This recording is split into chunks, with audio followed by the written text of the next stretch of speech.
From Texas, Mr. Arrington to inquire. Thank you, Mr. Chairman, Madam Secretary. Prior to COVID, after tax reform and regulatory relief, we as a nation experienced unprecedented economic prosperity. All boats rose on the tide of that prosperity. We had the lowest unemployment in decades.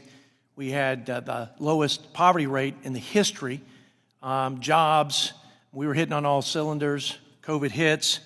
But today, after 18 months of this administration, I believe that this administration has sown the wind of reckless economic policies, and the American people have reaped the whirlwind of economic pain. The spending spree that lit a fire on inflation that has consumed every American, every worker, consumed their wages, consumed their purchasing power, consumed their livelihoods. Irresponsible unemployment policies. Welfare without work requirements, reasonable stuff that wouldn't trap and sideline labor so small businesses who were trying to get up on their feet after COVID could survive. But they couldn't hire anybody, Madam Secretary. Supply chain turmoil, farmers couldn't get tractor parts, the fuel costs, the fertilizer just completely running away from them.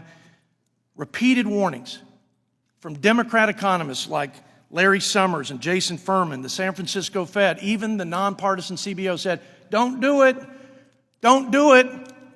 And the Democrat, my colleagues, and your administration supported a partisan spending spree, this spending bill, not a single Republican supported it, that has been disastrous. And it has put us in a tailspin, and I pray we recover from it. But you would have to relent in the administration from the current policies. At the center of all this, Madam Secretary, of this self-inflicted economic disaster is an energy crisis that is pummeling working families, it's pummeling every American consumer. And I've heard the blame game. I've heard the pandemic. It's Vladimir Putin. It's corporate greed. No, the runaway prices at the pump are just as self-inflicted, because I have never seen a whole-of-government assault on an industry like I've seen from this administration.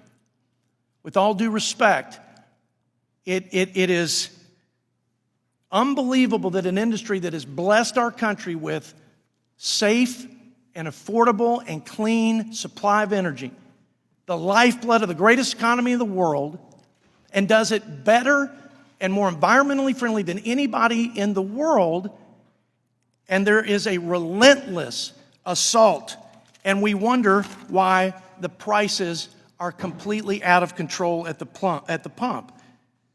And then you got this Treasury Green Book with $45 billion in punitive taxes on that industry. This after the litany of things, canceling pipelines, more regulations.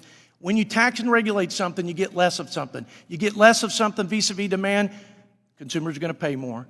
My question is, instead of going to Saudi Arabia, will this administration, will you and the president commit to coming to West Texas?